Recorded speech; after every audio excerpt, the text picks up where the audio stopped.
Welcome to the Superhuman Experience. Well, I like to talk about some experiences that help me, that I'm going through on the rise to become a superhuman.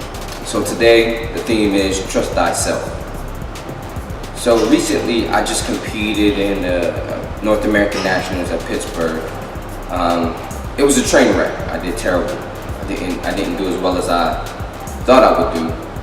And there's a lot behind that. There was a lot that was going on behind the scenes that contributed to the reason why I wasn't ready for the show. Financial reasons, emotional reasons, interpersonal relationship reasons, professional reasons. All these different categories in my life showed me a sign that I shouldn't have competed. But something within me told me to compete. And the only thing that played in the back of my mind was this gentleman that I met at my Jay Cutler show in 2015, when he said that there are a lot of reasons not to compete. You have to reach for a reason to compete. So that just played in the back of my mind the whole time. And I was on the fence about whether I was going to compete or whether I wasn't going to compete with all these signs. Of course, if I decided not to compete, I had legit reasons. So 3 weeks out before my show, I registered for it. And I figured, well, what the hell, I'm training a girl for her show, and I'm working next to her, so I'm conditioning at 4 o'clock in the morning with her. I'm doing 2 days, and I was just in my good shape, so I figured, why not? So I did it, and it was a train wreck. My shorts were too big, my shorts were too bright. It revealed my tan line. I was flat. I didn't go with my gut instinct. I was supposed to eat a burger the night before, or I thought about eating a burger the night before. I decided against it. So the next morning I was flat. I ate some pancakes the next morning, but that didn't give me the pump that I needed in order to be prepped for the show. And I just didn't do things that I normally would do. I did them contrary to what I usually do and the process that I go through. I had 2 pairs of shorts. I knew I should have worn the one pair, but I decided against it. Then I asked somebody else, and they told me to wear the shorts that you would see that I wore in the show.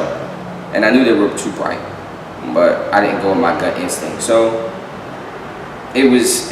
ultimately it was my decision to wear the shorts or to not wear the shorts, and I didn't. And they were too big. So when I stepped up on stage, of course, they showed a little bit more than it was supposed to, and you get knocked down for that. So I should have went with my gut instinct. All in all, though, even though it was a train wreck, I followed my gut instinct. I did the show, and when I stepped off the stage, I felt relieved. I was relieved that I completed the show. And it was okay for me. I felt good, and I think that a lot of the reasons why I did it was because I didn't want to be that person or that individual later down the road who was, in the 50s, 60s and said, I should have did this, or live with regret of doing a show or not doing a show, and just live with that regret. And no matter how big or how small the decision is to do something, go with your gut instinct, trust thyself, trust yourself. If you feel the impulse to do it, then do it. I felt the impulse to, although everybody was telling me not to do the show, people closest to me were telling me not to do the show, and I did it anyways. And I feel good. Even after now, a couple weeks after, I still feel relaxed. I feel this sense of peace and calm after doing the show. And sometimes you just got to do that.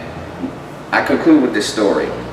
The interpretation that my mentor gave me was, how am I going to be able to tell my daughter to push through adversity if I hadn't done that? If I would have just buckled and not did that? How am I going to tell my daughter that when everything is against you and everything is telling you to do something, but your gut instinct tells you to do the opposite? How am I going to be able to tell her that? I would be a hypocrite of a father if I didn't go through what I went through. So I think that's one of the lessons I'm supposed to learn. I don't know what the other lessons will be in the future for situations like that, but all in all, despite what it looked like for me. I did it, I completed it, and I'm happy to have the decision despite having to deal with the residual effects of making a decision. Like I said, financially, emotionally, relationship wise, professional wise, I have to deal with the adverse effects of those things, but I still, all in all, feel at peace. So thank you for tuning into the Superhuman Experience. Be sure to be on the lookout for the next episode, which is going to be called Show Love. And make sure to follow me on Instagram at Chaos Jr. Have a good day, guys.